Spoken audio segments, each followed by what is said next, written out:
Hi, and good afternoon. It's 12:45 on the East Coast.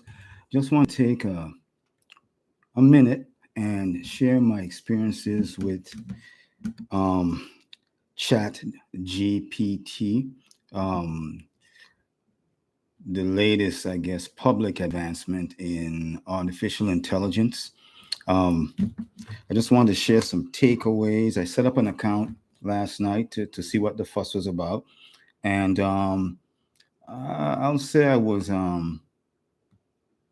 impressed, maybe too strong of a word, but the program did what I expected it to do. I posed a few questions and came back with some very robust answers to the questions. And let me just give the takeaways real quick. The app takes into account multiple stakeholder positions.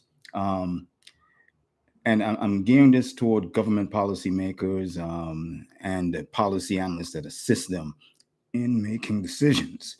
Excuse me. A policy analyst only has so much mental and intellectual capacity, right? So um, they may take in three or four of the loudest positions or petitions, for example, and other stakeholders might not be heard. I think with this application, you're going to see the opposite. I think it can, because of its artificial intelligence, because it's probably out there scraping the internet for as much data and knowledge as possible, that you'll be able to take into account more stakeholder party positions. Um, Discounts on human biases of policy analysts. Yeah, the policy analyst is sitting right next to a decision maker, advising them on a path that they should take, on a position that they should take. And that analyst is going to have their biases, and the decision maker has their biases as well. I believe that depending on how this chat bot is programmed, there's the opportunity to reduce human biases of a policy analyst. Probably less so an opportunity to reduce the biases of the actual decision maker, but definitely if the policy analyst that's sitting there making recommendations. Uh, Finally,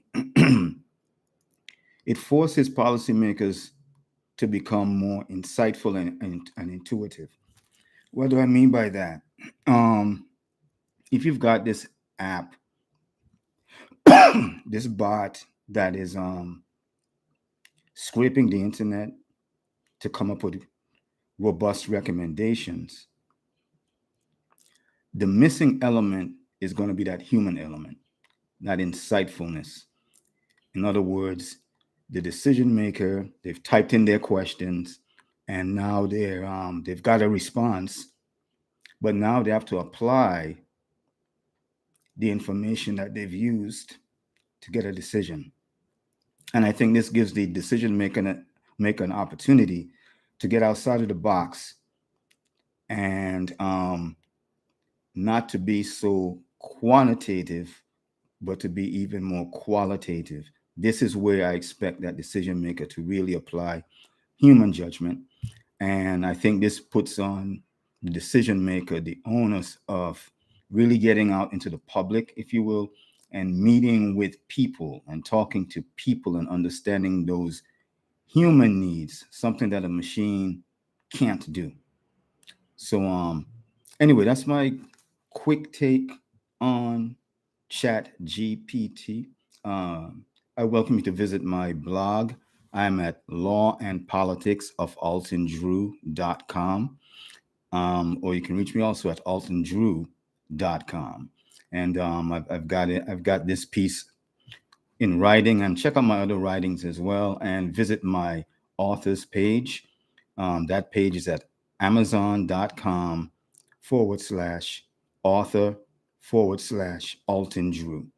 Anyway, thank you for your time.